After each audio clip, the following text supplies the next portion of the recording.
அதை ஏற்றுன்னு தான் தனியாக வந்து ஏடிஎம்கில் சேர்ந்துருந்தாங்க. இப்போ இது ஒன்றா சொல்லிட்டு மறுபடியும் அதில் போயிட்டாங்களே. அது இப்போ தான் பார்த்தேன். இப்போ நீங்கள் வந்து கேட்குறீங்க, இப்போ தான் பார்த்தேன். அது வந்து ஒன்றும் இல்லைண்ணா. ஒண்ணும் இல்லையா? ஆல்ரெடி திமுக கூட்டணியில் நிறைய கட்சிகள் இருக்கு. இப்போ இவங்களும் போய் சேர்ந்துக்கிறாங்க. இதனால சீட்டு பிரச்சனை வரும்னு நினைக்கிறீங்களா? இவங்க அதிகமாக கொடுப்பாங்க சொல்லி போயிருக்காங்க. இவங்க 1க்கு 2 மேலே கொடுக்க மாட்டாங்கண்ணா.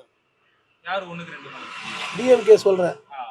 தேமுதிக போனாங்களா, இவங்க அதிகமாக கேட்டு போய்க்கிறேன்னாங்க. கேட்டால் ஏடிஎம்கேல வந்து 12 தருவாங்க, 15 தருவாங்க. இவங்க வந்து சிங்கிள் டிஜிட்டில் தருவாங்க அப்படின்னு சொல்லியிருந்தாங்க. இப்போ வந்து அவங்க எத்தனை தருவாங்கன்னு தெரியாதுல்ல. 5 3 2 எது தந்தாலும் ஒத்துந்தானே ஆகணும். அதனால் போயிட்டு இருக்கிறாங்க போல. அதே மாதிரி தேமுதிகன்னு ஒரு ஓட் பர்சன்டேஜ் இருக்கு. அது டிஎம்கே இந்த வாட்டி ப்ளஸ் ஆகும்னு நினைக்கிறீங்களா? ஆகாதுண்ணா. பாதி ஓட்டு உடையும்ண்ணா. எதனால உடையும்? இதனால் உடையும்னா டிஎம்கே ஏற்று தானே இருந்தது இதெல்லாம் தேமுதிக. இப்போ மறுபடியும் போய் அவங்க கூட சேரும்போது ஒரு 10 பேர் ஒத்துக்கிறாங்கன்னா 100ல் 90 பேர் ஒத்துப்பாங்க. 10 பேராவது பிரியும்ல. அப்படின்னா அவங்களுக்கு இருக்கிறது இப்போ ஒரு 10%க்குதுன்னா அவங்களுக்கு ஒரு 4%ஆவது உடையும்ல. அதுமாரி.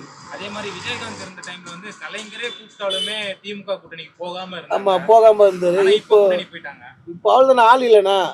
இப்போ அவங்க விட்டா வேறு ஆள் கிடையாது போல. அதனால் போயிட்டுருக்காங்க. விஜயகாந்தோட ரசிகர்களோட தொண்டர்கள் மத்தியில இந்த ஒரு கூட்டணி எப்படி ஒரு மனநிலை ஒரு தாக்கத்தை ஏற்படுத்தும்?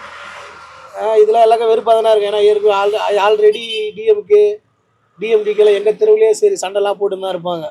இப்போ மறுபடியும் போய் அவங்க மூஞ்சியை பார்த்துட்டு எதுனா அதுலேயே பாதி பேர் பிரிஞ்சிருவாங்கண்ணா. என்ன இதுமாரி போய் சேர்ந்துட்டீங்களே அப்படின்ட்டு. அதுலேயே பாதி பேர் கட்சியில் இருப்பாங்க, பிரச்சாரத்துக்குலாம் போவாங்க. ஆனால் ஓட்டு வேற யாருக்கா போட்டுருவாங்க. ஒருவேளை தேமுதிக தாவேகாவோட போயிருந்தா எப்படி இருந்தது?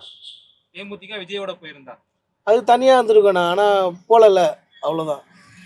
ஸோ வெறும் ஓட்டு அந்த சீட்டுக்காக மட்டும் தான் தேமுதிக. ஆமாம், அவ்வளோதான். ஏன்னா இதுக்கப்புறம் பாஜகவும் ஏடிஎம்கேவும் சேருது. எப்படி இருந்தாலும் அது வராதுன்னு சொல்லிட்டு அதுமாரி இருப்பாங்க. இவங்களுக்கு அடுத்த ஆப்ஷன் கிடையாது. அதனால் போய்ட்டு யாரையோ போய் போகிறதுக்கு இவங்ககிட்டயே போயிடலாம் அப்படின்ட்டு போயிட்டு இருப்பாங்க. அவ்வளோதான்.